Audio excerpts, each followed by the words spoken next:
होता। उस राधिया की ऐसी खटिया कड़ी करते ना कि खुद बखुद घर छोड़ के भाग जाती। हाँ वैसे कोई बात नहीं माँ, अगली बार अगर ऐसा कुछ सोचूंगी ना तो सबसे पहले आपको बताऊंगी। एक बात है, उस राधिया की रोनी सूरत देख के ना हमारे कलेजे को बहुत ठंडक पड़ती है। भाई दिमाग की तो धनी है हमारी बेटी। हाँ अरे यार माँ क्या कर रहे हो, देना तो दो ना। अभी नहीं, अभी नहीं। ये हार तुम्हें तब मिलेगा जब हमारी कलेजे को पूरी तरीके से ठंडक पड़ेगी। मतलब सीधा है, जब राधिया खुद ब खुद हमेशा के लिए घर छोड़कर चली जाएगी।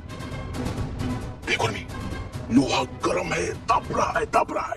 बस हमें ऐसी जोरदार चोट मारनी है कि वो नाराज ओमकार अपनी पसंद से लाई हुई बहू को खुद ब खुद धक्के मारकर घर से बाहर निकाल दे। अरे रजनी और ओमकार को ये एहसास तो होना चाहिए ना कि उन्होंने बहुत बड़ी गलती की है?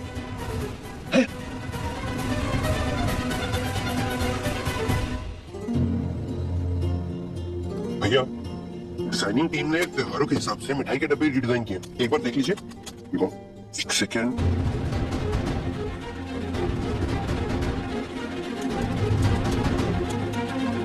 प्रथम ये क्या डिजाइन है? अनार, लाइट्स, फुलझड़ी। अरे अभी नवरात्रि चल रहे तो डिजाइन अकॉर्डिंगली होने चाहिए ना।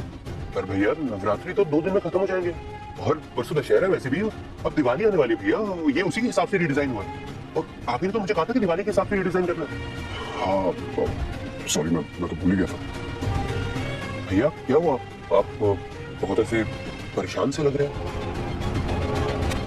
क्या ही बताऊं तुझे, सुबह राधे की वजह से घर में जो हंगामा हुआ है वो अब तक दिमाग से निकल ही नहीं रहा। भैया मैं जानता हूँ कि राधे से बहुत बड़ी गलती हुई, लेकिन उसकी बातों में सच्चाई थी, ये बात हम इग्नोर नहीं कर सकते। मतलब भैया भाभी का हुनर, उनकी काबिलियत सब वेस्ट जा रही है, सब बर्बाद हो रही है। और आपको नहीं लगता भैया कि आपको उनका साथ देना चाहिए, उनकी फीलिंग्स को समझना चाहिए? बस प्रथम, अब तू मुझे समझाएगा, तू मुझे बताएगा कि वाइफ को कैसे सपोर्ट किया जाता है, उसकी फीलिंग को कैसे समझा जाता है। भैया मेरा वो मतलब बस राधा ने कम दिमाग खराब नहीं कर रखा है मेरा, जो तू भी शुरू हो गया। अब और मुझे ज्यादा बहस नहीं करनी है। उससे ज्यादा दुनिया देखी है मैंने, अपनी शादीशुदा जिंदगी को कैसे निभाना होता है ना, मैं अच्छे से जानता हूँ। तो अपने और राधा के रिश्ते को संभाल, ज्यादा ज्ञान मत दे। ये भैया को भी एडवाइस देना ना एकदम बेकार। चाचू हाँ बुलबुल बेटा बोलो। चाचू मम्मी है ना बहुत नाराज है और पापा भी गुस्से में है। आज मुझे उनके साथ नहीं सोना, मैं आपके साथ सो रहा हूँ प्लीज।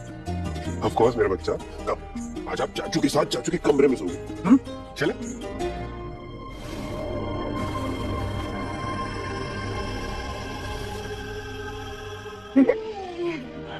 बुलबुल बेटा आप यहाँ। बुलबुल आज यही सोएगी।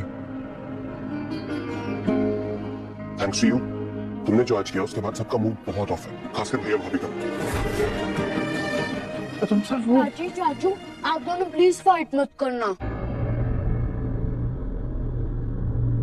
बुलबुल बेटा हम फाइट नहीं कर रहे, चलो आ जाओ, अब सो जाओ। तुम्हें स्कूल भी जाना है ना, चलो। नहीं मुझे नहीं जाना। क्यों? मुझे खाना बनाना है, घर का काम सीखना है। मम्मी कहती है कि बड़ी होके मुझे यही सब करना है।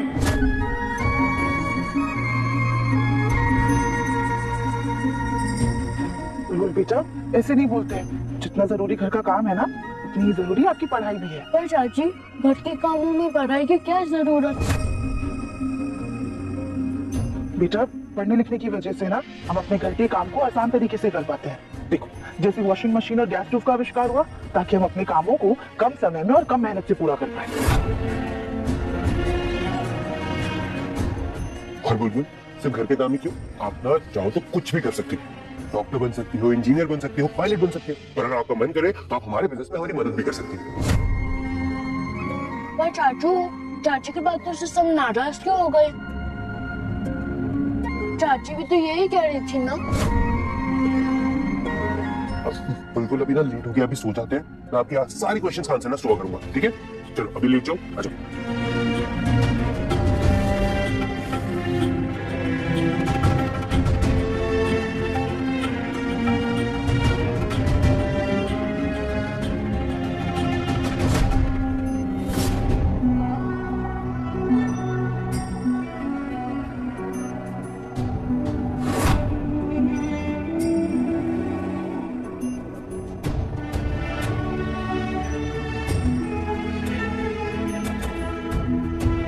राधा, तुम ये क्या कर रही हो? प्रथम सर, एक काम कीजिए, आप और बुलबुल ना बेड पे ही सो जाइए।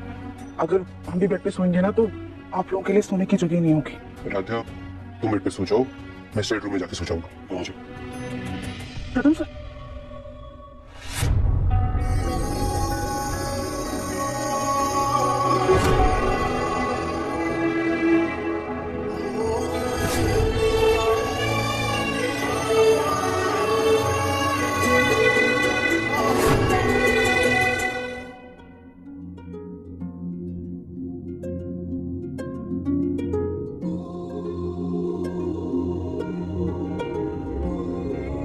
राधा, वैसे जो तुमने भाभी के लिए कहा ना, शायद वो सही, लेकिन हर घर के ना कुछ नियम होते हैं, कुछ कानून होते हैं। जैसे तुम्हारे घर में तुम्हारी बहन को काम करना अलाउड है, लेकिन हमारे घर में